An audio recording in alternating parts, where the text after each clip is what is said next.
আসসালামু আলাইকুম viewers, welcome back to my channel. আজ আমি মজার একটা রেসিপি নিয়ে এসেছি, বাঙালি রেসিপি রুই মাছ দিয়ে কাঁকরোল।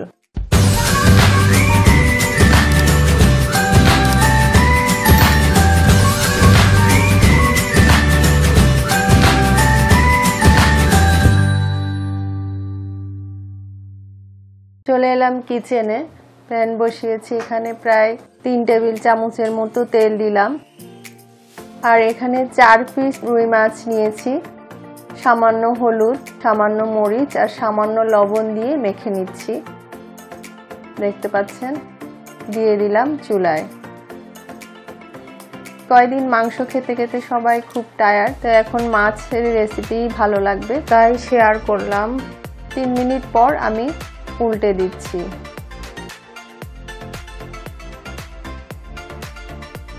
আঁচটা মিডিয়ামে আছে। আবার 3 মিনিট পর উঠিয়ে নিচ্ছি। হয়ে গেছে, দেখতে পাচ্ছেন।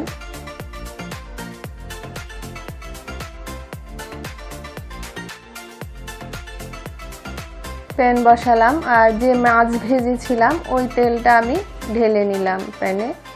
তেলটা নষ্ট করব না, এই তেলটাতে আরেকটু তেল দিয়ে দিলাম।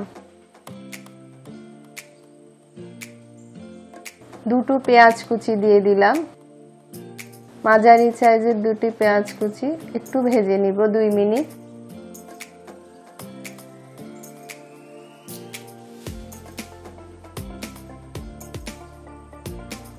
হাফ চা চামচ রসুন বাটা দিয়ে দিলাম। আবার 1 মিনিট একটু ভেজে নিব। আর মাছের তরকারিতে যদি এরকম একটু রসুন বাটা দেয়, খেতে খুব ভালো লাগে। মাছের যে একটা গন্ধ আছে এটা চলে যায়। 1 মিনিট পর সামান্য পানি দিয়ে দিলাম।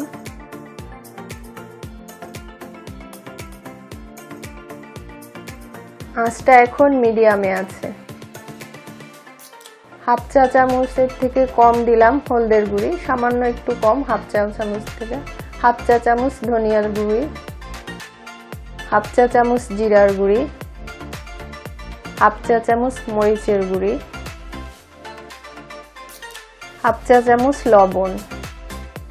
ঝালটা আমি কম খাই, তাই মরিচটা কম দিয়েছি। আপনারা কেউ বেশি চাইলে আরেকটু সামান্য বাড়িয়ে দিতে পারেন, তবে অতিরিক্ত ঝাল খাবারের স্বাদ নষ্ট করে দেয়, একটু কমিয়ে দিবেন। ঢেকে দিব 5 মিনিটের জন্য।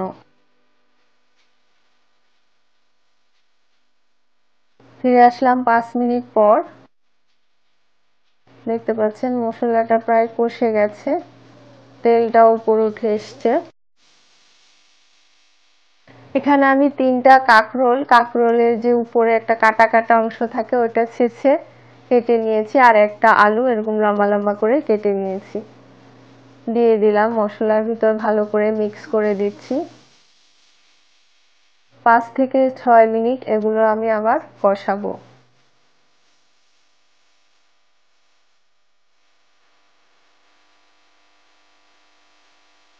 ঢেকে দিলাম। ফিরে আসলাম 6 মিনিট পর। দেখতে পাচ্ছেন কিছুটা সিদ্ধ হয়ে এসছে। খুব মজার একটা রেসিপি, গরম গরম ভাত দিয়ে খেতে খুবই ভালো লাগে। আমার রেসিপিটা যদি ভালো লাগে লাইক কমেন্ট শেয়ার করবেন, আমার চ্যানেলটি সাবস্ক্রাইব করবেন, আমার পাশে থাকবেন, অনুরোধ রইল সবার কাছে। আমি পানি দিয়ে দিলাম প্রায় আড়াই কাপের মতো পানি দিয়ে ঢেকে দিলাম 2 মিনিটের জন্য। 2 মিনিট পর ফিরে আসলাম, পানিটা ফুটে উঠেছে। এখন আমি মাছটা দিয়ে দিচ্ছি।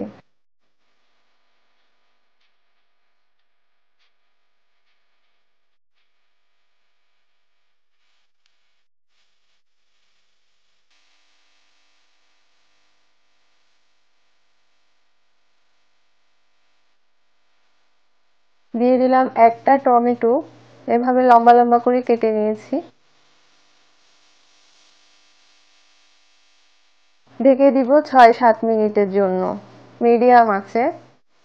ফিরে আসলাম 7 মিনিট পর। দেখতে পাচ্ছেন সুন্দর ঝোলটা ঘন হয়ে এসছে এবং আলু এগুলো সিদ্ধ হয়ে গেছে। 6-7টা কাঁচামরিচ দিয়ে দিলাম একটু ধনিয়া পাতা।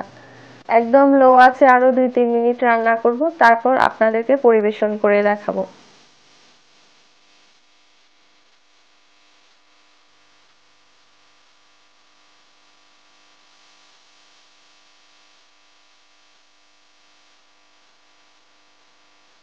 দেখতে পাচ্ছেন কি সুন্দর হয়েছে আমার রেসিপিটা। এতক্ষণ আমার রেসিপিটা দেখার জন্য আপনাদের সবাইকে অনেক অনেক ধন্যবাদ। আবার অন্য কোনো রেসিপি নিয়ে আপনাদের সামনে হাজির হব।